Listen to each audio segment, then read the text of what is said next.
Здравствуйте, вы смотрите программу «Якутия вперед». Сегодня глава республики Айсан Николаев подведет некоторые итоги работы за минувший месяц. Айсан Сергеевич, добрый вечер. Здравствуйте. Давайте начнем, наверное, наш сегодняшний разговор с самого актуального на данный момент события. Завершившийся в Петербурге Международный экономический форум. В 28-й раз он прошел в этом году. С какими итогами он завершился для нашей республики? Питерский форум – это главный экономический форум нашей страны. Конечно, очень важная составляющая у него – это международная повестка и как раз пленарное заседание с участием президента, с участием руководителей ряда государств, и подтвердил очень важное значение Питерского форума как, знаете, такого связующего центра экономической повестки многополярного мира. Об этом шла очень интересная и на пленарной сессии дискуссия. Ну и, конечно же, во время непосредственно работы форума наша республика, как всегда, традиционно встречалась с деловыми партнерами, встречалась с новыми инвесторами. Мы имели также ряд переговоров с нашими зарубежными друзьями, с регионами Российской Федерации. В целом подписано у нас 21 соглашение на сумму более 60 миллиардов рублей. Но при этом хочу отметить, что не все соглашения, они измеряются деньгами. Например, как в деньгах измерить соглашение с одним из главных вузов нашей страны, Санкт-Петербургским государственным университетом, который позволяет нам сегодня активно вовлечь потенциал этого, безусловно, крупнейшего научного, крупнейшего образовательного центра нашей страны, да и не только, наверное, нашей страны, но и мира, как раз для подготовки наших ребят. Ведь мы договорились, что посредством онлайн-образования можно будет даже детей в наших самых отдаленных поселках подключать к различным курсам, к различным лекциям, подготовительным в том числе, для того, чтобы повышать как раз уровень образования в нашей республике. Вроде денег мы там конкретных не прописывали в самом соглашении, но вместе с тем его значение для развития образования в нашей республике, оно, конечно, крайне высоко. Мы долго шли к этому соглашению с Санкт-Петербургским государственным университетом, и наконец, его подписали. Были и соглашения, конечно же, и экономические, и о них уже достаточно много в эти дни говорилось, и премьер-министр республики рассказывал зрителям НВК, я знаю, по многим проектам.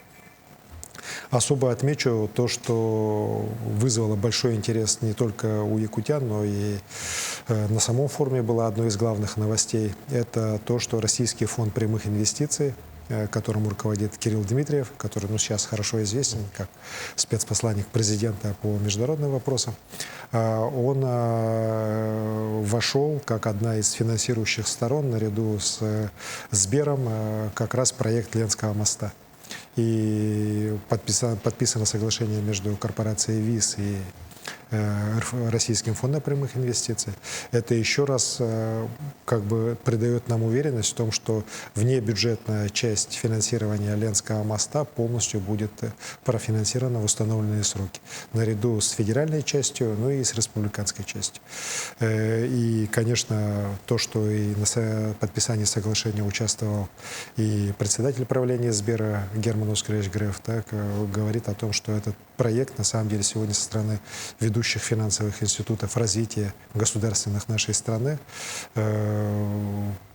полностью поддерживается. И, безусловно, его реализация сейчас в поле зрения и органов власти, и федеральных, и республиканских.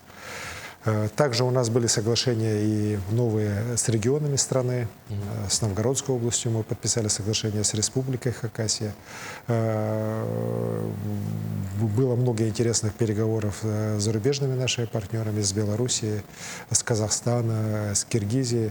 Везде как раз у нас по двум направлениям. Это экономические наши взаимоотношения, вопросы импорта, экспорта, увеличения товарооборота. Ну и второе направление, конечно, это гуманитарное сотрудничество, которое тоже очень важно для сотрудничества с дружественными нам странами. В целом я хочу сказать, что питерский форум этого года прошел у нас крайне интересно, крайне заинтересованно. Якутия много раз звучала в самых разных вопросах, начиная от вопросов, связанных с добычей полезных ископаемых, с креативной экономики, заканчивая уже вопросами, связанные, например, с как раз демографической ситуацией в стране, с народосбережением, народоразвитием. И я считаю, что очень важный и очень нужный форум прошел. Сейчас наша главная задача — вот эти все соглашения, эти все встречи, которые у меня были, в том числе с рядом руководителей федеральных министерств, руководителям крупнейших госкорпораций, уже вовлечь конкретные дела во благо всех якутян. Еще немного о прошедшем форуме. К слову, о встрече на полях форума с регионами. На встрече с главой Донецкой Народной Республики Денисом Пушилиным вы договорились о съемке нового совместного фильма, уже на этот раз про героя России Андрея Григорьева с позывным «Тута». Известно ли, когда начнутся съемки? Мы с Денисом Владимировичем уже неоднократно при наших встречах говорили о возможности съемки такого фильма. Ну и вот сейчас на питерском форуме мы финализировали наши договоренности. Это для нас не первый опыт. Как раз на питерском форуме мы в свое время договаривались с губернатором Запорожья тоже о съемках совместного фильма. И вот фильм «Алдан» сейчас уже вышел на широкий экран. Один из первых, если не первый, полнометражный фильм, посвященный героям специальной военной операции. Про фильм, который будет сниматься, хочу сказать, что Андрей Григорьев сам тоже высказал пожелание, чтобы фильм был снят нашими якутскими кинематографистами. На самом деле к нам очень много разных предложений поступало от многих компаний российских о съемках данного фильма. И Андрею напрямую выходили, на меня выходили. Но мы с ним посоветовались и решили, что вот лучше все-таки это будут наши якутские кинематографисты команда. Ну и Донецкая Народная Республика, конечно, нам поможет. У них и возможности есть организационные с точки зрения организации съемок, другой помощи организационной. И уверен, что этот фильм выйдет достойным подвига нашего героя. Что касается непосредственно съемок, ну сейчас сначала сценарий надо подготовить, надо его утвердить, ну и потом уже съемки начнутся. Я надеюсь, что мы здесь затягивать не будем. По бюджету фильма у меня, по крайней мере, общее понимание есть примерно, о каких суммах идет речь. Есть много желающих компаний выступить спонсорами данного фильма. Уверен, это будет достойный фильм, который продолжит уже славные, можно сказать, традиции якутского кино. Говоря об участниках специальной военной операции, в начале месяца стартовало обучение кадровой программы «Якутия. Земля героев». Вы встретились с участниками. Как оценивать их настрой, какие наставления дали? Я придаю очень большое внимание данной кадровой программе «Якутия. Земля героев». Практически ежедневно мне докладывают о лекциях, которые прочитаны, о встречах, о вопросах, которые звучали. Мы на самом деле должны четко понимать, что будущее нашей страны, будущее нашей республики должно быть в руках тех людей, которые ей преданы, которые будут искренне ей служить и очень хорошо понимают, что такое служение Отечеству. И вот те ребята, которые с оружием в руках защищали и защищают наше Отечество, это те люди, которые, конечно же, должны в будущем управлять и нашей республикой, и в целом нашей страной. Именно такую задачу поставил перед нами наш президент. И в рамках исполнения его поручения вот наша программа стартовала. Все ребята достойные, они прошли большой конкурс. Я еще раз подчеркну, 583 заявления поступило, 25 первых слушателей вот сейчас отобраны и начинают уже обучение. Уверен, у них все получится. Сейчас закрепляются наставники, которые будут их вести. Будут также потом и стажировки в государственных компаниях, и производственного направления, учреждениях социальных, министерствах, ведомствах. Это очень важно, потому что, конечно же, управление государством, оно требует хороших специфических знаний в области, как раз и в том числе начиная от бюджета, заканчивая вопросами уже непосредственно экономического планирования. И по всем этим направлениям наших ребят будут готовить лучшие специалисты. Еще раз подчеркну, что я сам придаю этому большое значение, буду сам дальше тоже вести эту программу, помогать нашим ребятам. Уверен, что у них все получится. Ну и хочу сказать, что вот, например, по президентской программе сейчас уже второй поток начал работу. Первым у нас из республики был Игорь Юрген. Сейчас во втором у нас два представителя: Дмитрий Куценко, Николай Соболев. С обоими в Москве тоже встречался, у обоих хороший такой настрой. Оба попросили меня выступить наставником, ну и оба хотят стажировку проходить в нашей республике уже в ближайший месяц. Это их решение будет реализовано. Ну что ж, на днях в Волгограде на Мамаевом кургане вы открыли мемориальный знак воинам-якутянам, которые сражались в битве за Сталинград. Это первый обелиск по нашему проекту «Бастионы памяти», который стартовал в республике в знаковый для страны год 80-летия Победы. Также встретились с губернатором Волгоградской области, героем России Андреем Бочаровым. Расскажите немножко подробности о визите, собственно, в Волгоград. Сразу после питерского форума я поехал в Волгоград, где мы установили на Мамаевом кургане мемориальный знак, обелиск памяти воинов-якутян, которые сражались в Сталинградской битве. 10 тысяч якутян сражалось в этой, наверное, самой великой битве, которая была в истории войны, в которой мы переломили хребет фашизму как раз под Сталинградом. И, конечно, для меня, как для внука человека, который сражался под Сталинградом, мой дед Андрей Титович Титаров, тоже это была особая личная история. Мемориальный знак поставлен в таком, знаете, хорошем месте, первым в ряду тех регионов, которые многие годы уже тоже там мемориальные знаки ставили. Мы возложили цветы и в зале воинской славы, и к могиле маршала Чуйкова, к братской могиле. Рота почетного караула тоже участвовала во всех наших мероприятиях. Большое внимание и поддержку оказала администрация Волгоградской области, города Волгограда, ветеранские организации. Были все работы проведены в срок. Вот, и вот первый наш мемориальный такой обелиск в рамках «Бастионов Победы» открыт. В последующем мы такие обелиски намерены до конца года еще отработать и по Калужской области, по Смоленской, Новгородской и Псковской областям. С руководством областей постоянно находимся в контакте. Хотел бы поблагодарить всех тех, кто принял активное участие в установлении данного мемориального знака. Он сделан как раз, можно сказать, на средства внебюджетные, на народные средства, средства тех компаний, частных людей, которые сочли возможным участвовать в этом проекте. Уверен, что и в дальнейшем мы все вот наши обелиски поставим. Это дань памяти тем людям, которые принесли нам великую победу 80 лет назад, благодаря которым страна шла потом вперед и развивалась, благодаря которым мы сегодня существуем. И вот эта связь поколений, память о великой победе, конечно же, особенности важна в сегодняшнее время, когда наша страна тоже сражается с фашистами, сражается за свое будущее, за свою свободу. И уверен, что эта память будет сохраняться и передаваться из поколения в поколение. Александр Сергеевич, еще об одной важной встрече этого насыщенного месяца хочется поговорить, о встрече с заместителем председателя правительства страны Дмитрием Николаевичем Патрушевым. Одной из ключевых тем встречи стала кормозаготовительная кампания. Как обстоят дела в этом направлении у нас в республике? Планы этого года, они у нас практически совпадают с планами прошлого года. Порядка 435 тысяч тонн сена, 13 тысяч тонн силоса, 20 тысяч тонн сенажа. Не уверен, что аграрии справятся с заданиями.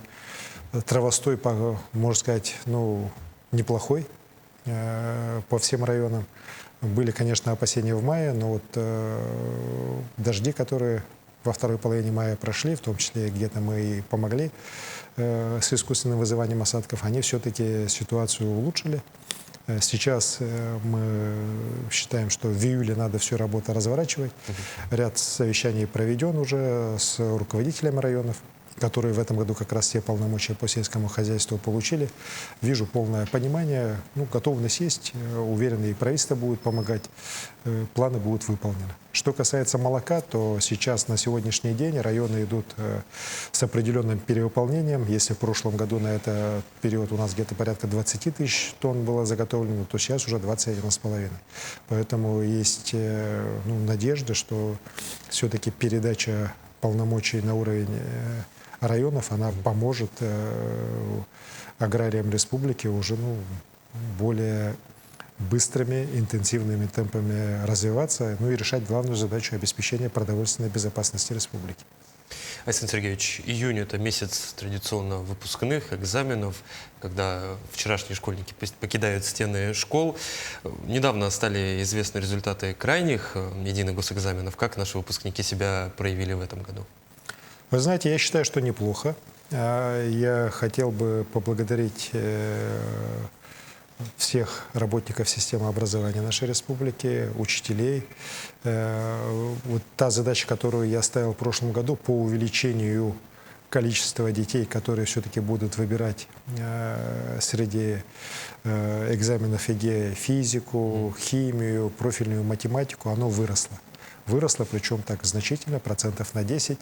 Надеюсь, что эта тенденция не разовая, она будет постоянная, потому что, конечно же, нам нужно больше сейчас готовить инженеров, надо больше готовить специалистов технического профиля для развития нашей республики. И без сдачи вот таких профильных предметов, таких как физика, химия, информатика, профильная математика, говорить о росте их количества не приходится. К сожалению, многие годы и в стране, и в республике такая тенденция была негативная, что меньше и меньше детей сдавали вот по таким, естественно, научным дисциплинам профильное ЕГЭ.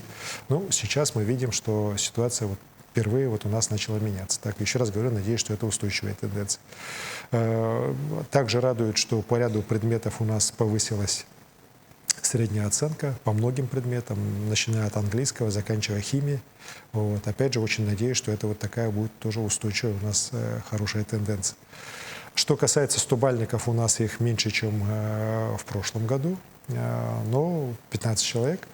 Но при этом 4 у нас ребят, которые получили 2 раза по 100 баллов. Да, это замечательный, прекрасный результат. Такого давно у нас уже не было. Ну и уверен, что в дальнейшем, конечно, мы сделаем все, чтобы система образования республики работала лучше, чтобы качество образования становилось лучше, чтобы та задача, которую я ставил, чтобы все-таки, даже если смотреть по критериям ЕГЭ, чтобы средний ЕГЭ в республике был максимально уже приближен и равнялся среднероссийскому, мы все-таки эту задачу обязательно должны выполнить для того, чтобы повысить качество образования в республике. В самом разгаре тем временем пожароопасный сезон, который, на мой взгляд, проходит для нас более чем благополучно в этом сезоне. Лесных пожаров кратно меньше, чем в прошлые годы. С чем это связано? С лучшей подготовкой или же все-таки погодными условиями? Вы знаете, здесь и то, и другое. Вот как раз мы при встрече с Дмитрием Николаевичем Патрушевым достаточно это подробно обсуждали.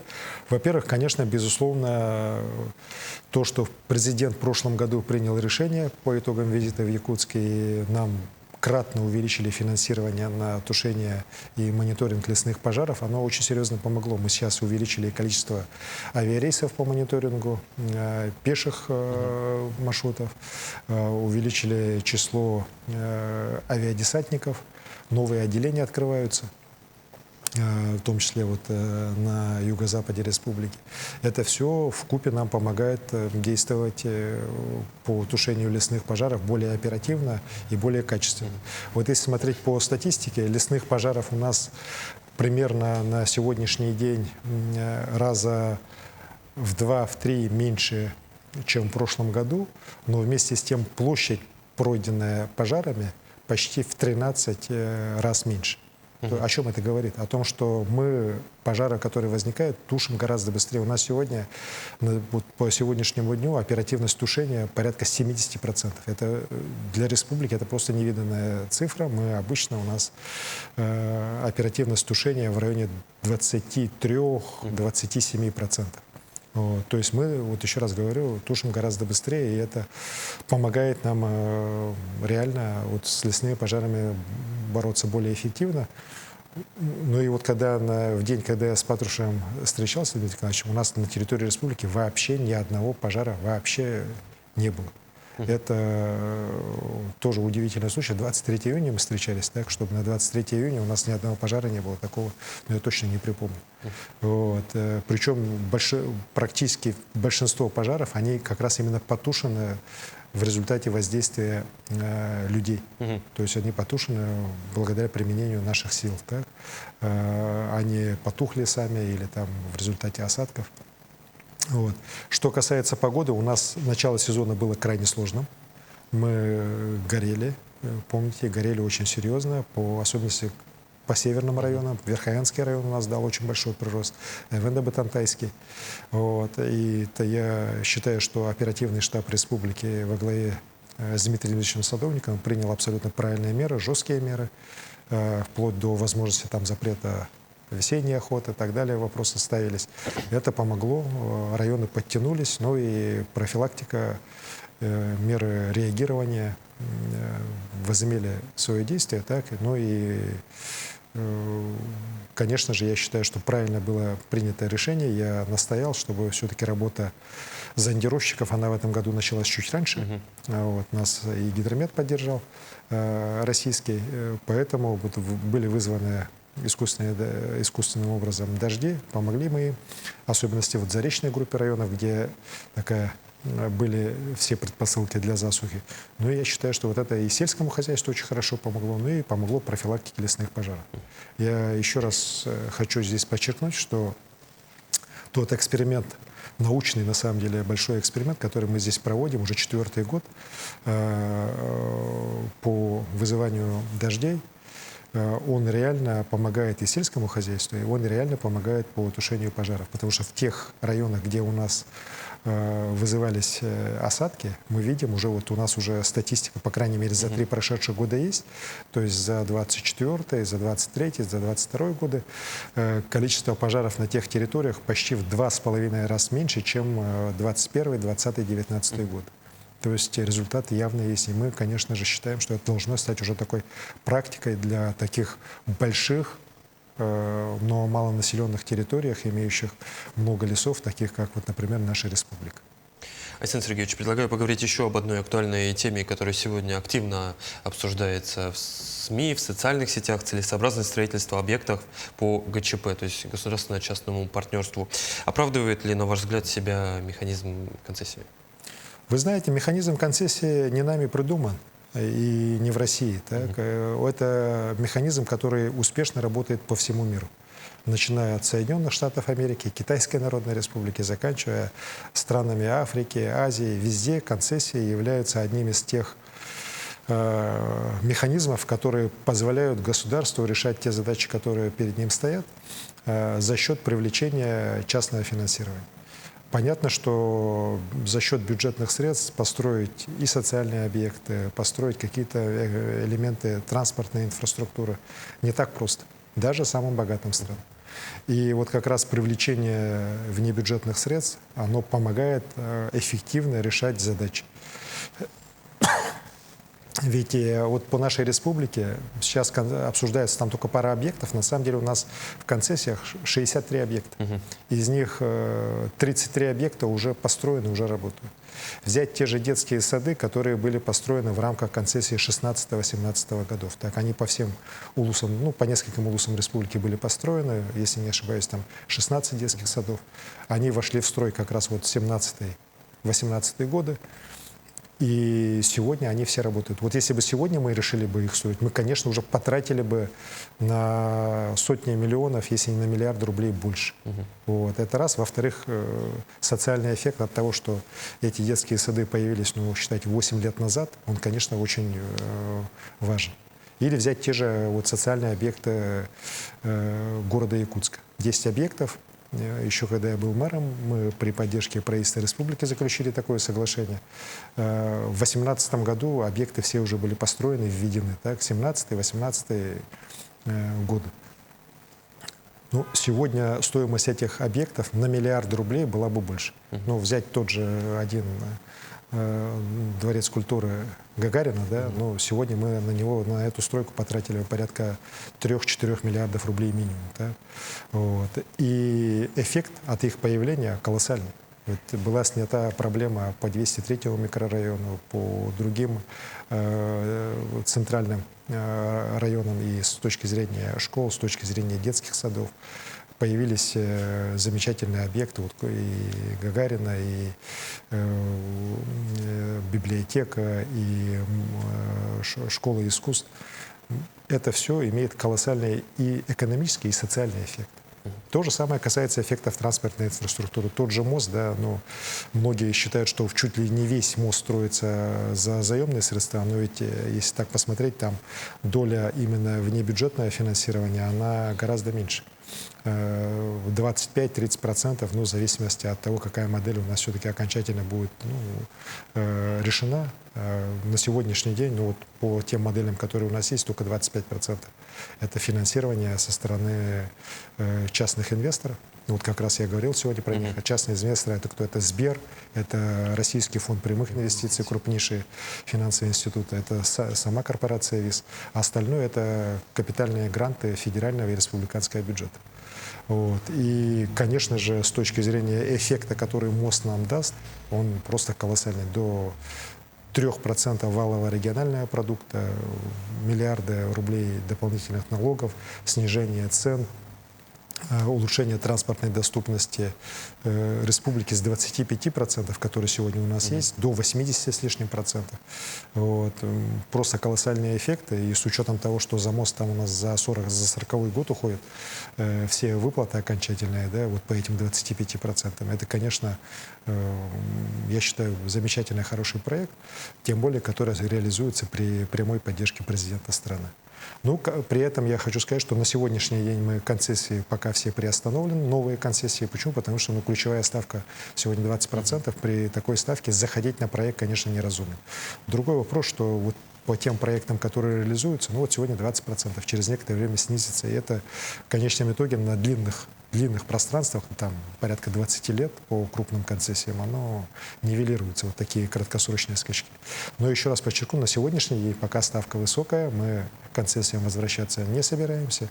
При снижении ставки Центробанка до приемлемых для нас значений, конечно, этот вопрос будет рассматриваться, тем более сегодня и требования федеральных органов власти по многим проектам, они как раз основаны исключительно на конституционных соглашениях. Те же, вот, например, межвузовские кампусы, которые сегодня десятками строятся по стране, они все строятся именно по механизмам концессий. Вот, поэтому вот, и в нашем случае, наверное, такое же будет, как по другим, но при этом, еще раз говорю, мы сегодня на новые концессии не идем. Александр Сергеевич, в заключение, июнь месяц для нашей республики, для жителей народа Саха особенный. Начались празднования эсэхов в городских округах, в районах. Не за горами эсэх Туймады, эсэх Улунхо. Ваши пожелания якутянам в национальный праздник? Гахпытнан сакам сирен жоны сергетен исүрахпыттен ягырделибин букаваргатыгар жолу хоргуну эйни кыйыны хотуну. Бүкүннерге телдебет ытык алгыстыллара букаваргатыгар тидиннер күйскеме болуннар. Оғуба бихи дойдубут тугар херлеха жарулаттар быдай тиян күйстерегер күйсебен хотуру кеминен дойдуларгар кыйлах, хотулах бары дурубай төнлөргөр көмілөстү.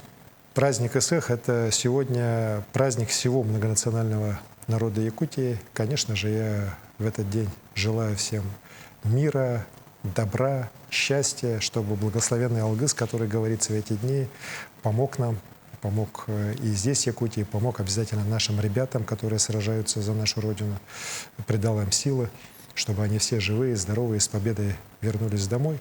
В этот году эсэх у нас особенный. Это эсэх, посвященный 80-летию Победы, году защитника Отечества в стране, году защитника Родины у нас в республике. И, конечно же, я верю, что следующий эсэх мы обязательно, у нас будет эсэх, когда мы все в Осохе и Победы тоже все вместе станцуем. Поэтому мира, добра, счастья и победы всем нам. Александр Сергеевич, я присоединяюсь к вашим поздравлениям. Благодарю за то, что нашли время и пришли к нам в студию. Спасибо. Вы смотрели программу «Якутия вперед». До встречи.